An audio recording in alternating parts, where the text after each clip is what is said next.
Assalamualaikum warahmatullahi wabarakatuh. Pertama-tama terima kasih buat Olah Karsa yang udah ngundang kami di acara ini.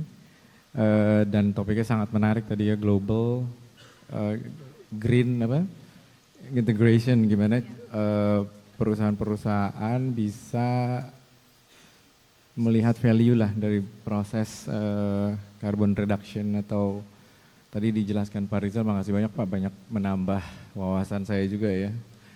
Jadi mungkin ini lihat dari bagaimana kami di Pertamina International Shipping juga sebenarnya udah mulai melaksanakan kegiatan-kegiatan yang mendukung ke arah green economy lah gitu ya.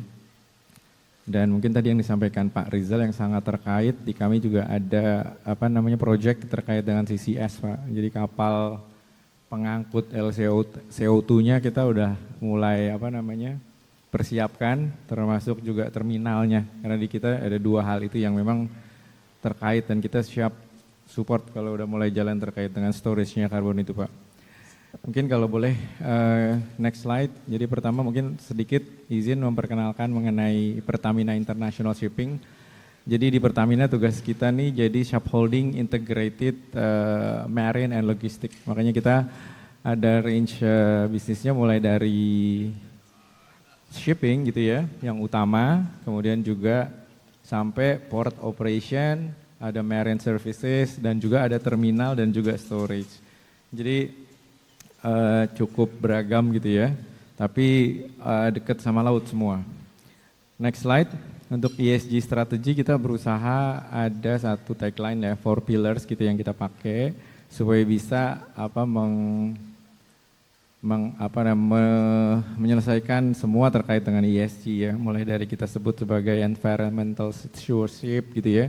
Kemudian ada empowering workforce, achieving endless growth, jadi terkait dengan socialnya, kemudian juga connectivity terkait dengan social juga, navigating governance or sustainability juga ini terkait governance atau tata kelola di kita.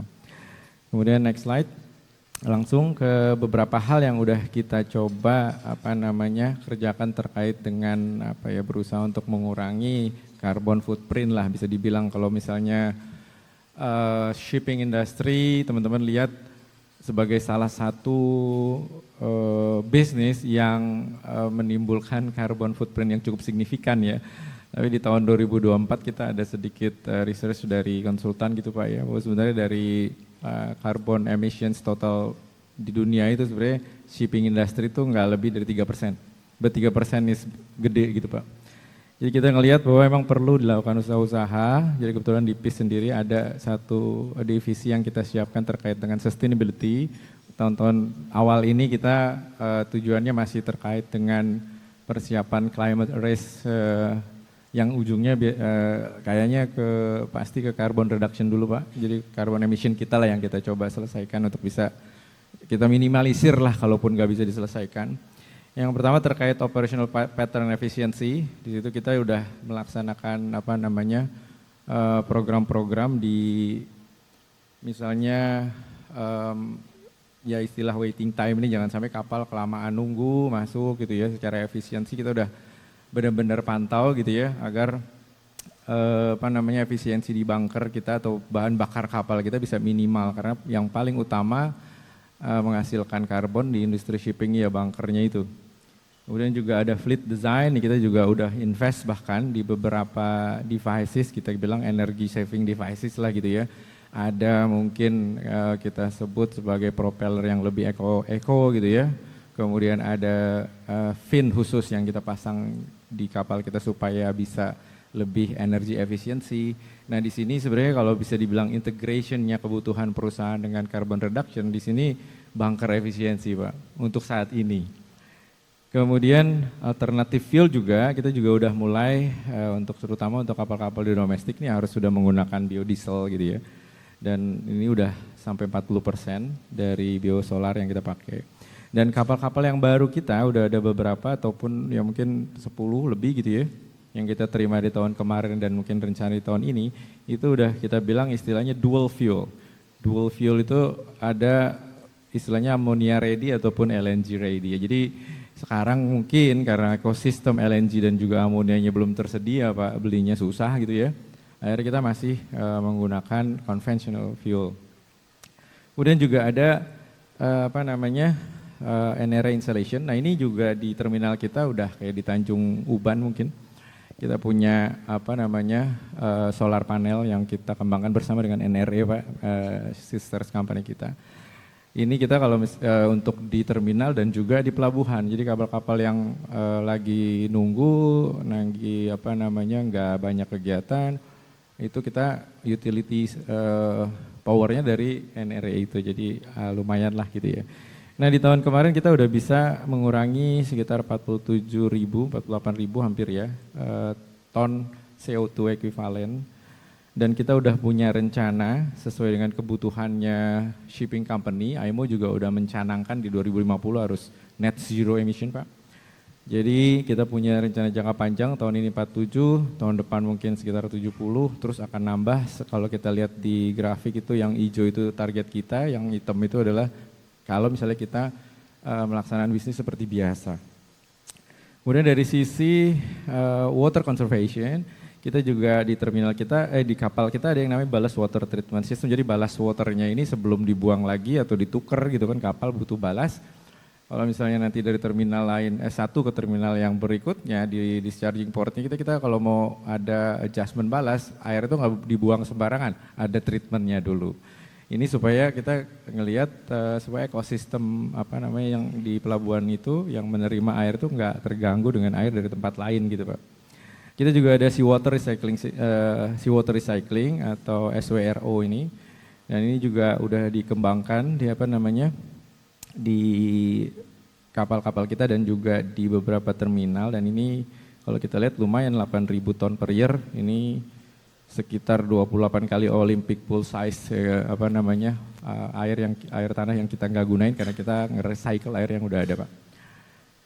Kemudian di terminal kita juga ada water treatment plant juga udah tersedia di beberapa, ada sewage water treatment ini juga sangat penting buat kita karena oily water kalau masuk ke lingkungan akan sangat berbahaya, jadi ini kita juga ada gitu ya. Kemudian next slide. Jadi tadi mungkin ada kalau kita bisa apa ini summary aja gitu ya, ada istilahnya ballast water karena conservation water, ini ada semua. Jadi ada banyak kegiatan-kegiatan yang kita lakukan gitu ya. Tetapi saat ini masih dalam skop yang mungkin bisa dibilang karena tadi ya integration kepada value-nya tadi masih sangat apa ya bisa dibilang kecil gitu ya, value added to tujuan perusahaan menghasilkan labanya, artinya cost-nya masih bentuk cost Pak. Kalau misalnya kayak tadi, mungkin kalau boleh saya terusin ke next slide, di situ juga ada apa namanya beberapa kegiatan kita juga kalau secara sosial nih yang cukup membanggakan buat kami pribadi. Ini floating hospital, kita juga udah menyediakan floating hospital di Indonesia Timur, kerjasama dengan Dr. Share, dan kita juga rencanakan ke depannya mau ada floating hospital lagi yang memang dikelola sama kita sendiri dengan anak-anak perusahaannya Pertamina Pak. Mohon doanya. Yang lain kayak Sustainability Energy Village, kemudian ada Ocean Literacy, ini kita juga memberikan apa namanya penyuluhan kepada masyarakat di sekitar pelabuhan dan juga yang gimana caranya supaya pelabuhan atau lautnya tetap bersih. Kemudian kita juga ada next slide, ada Empowering Communities with the Blue Carbon Initiative. Nah ini mungkin usaha kami untuk mencoba apa ya, men-net zero kan lah Pak ya. Kalau dari ada mangrove, ada coral, ada lamun, ada ini kita coba hitung sebenarnya juga ada karbon apa ya reduction atau tumbuhan ini mengikat karbon sehingga sebenarnya kita juga udah ada apa namanya itu kontribusi untuk mengurangi karbon. Seperti halnya hutan-hutan tadi gitu ya. Kalau misalnya itu bisa dikuantifisir dan nanti mungkin Pak Rizal ke depannya kali Pak ya, kalau bisa dikuantifisir dan mungkin bisa dijadikan let's say pengurang carbon tax gitu ya. Untuk saat ini kapal-kapal kita yang lewat di Eropa itu udah bayar Pak carbon tax itu ya, semacam itu namanya EU ETS. Jadi untuk certain level tertentu kalau kapal kita lewat itu ada tarif yang harus kita bayar tambahan walaupun cost-nya saat ini belum signifikan terhadap total cost kita dan rencana mereka tuh dari tahun ke tahun akan terus meningkat. Nah ini perlu kita jajaki. Saya kira next slide ada lagi. Thank you. Saya kira itu dulu Pak dari kami. Jadi pada dasarnya kalau boleh ke pertanyaan Bu Indah di awal tadi, sebenarnya what is it called? Insentif atas pengurangan karbon buat perusahaan sebenarnya sangat kecil Pak. Tetapi memang lebih kepada bagaimana persiapan kita untuk bisa kompetitif di masa mendatang. Jadi di PIS itu saat ini yang namanya sustainability bagiannya masuknya di perencanaan bisnis strategic planning Pak. Jadi memang untuk persiapan strategik ke depannya. Saya kira itu dari saya. Terima kasih. Assalamualaikum warahmatullahi wabarakatuh.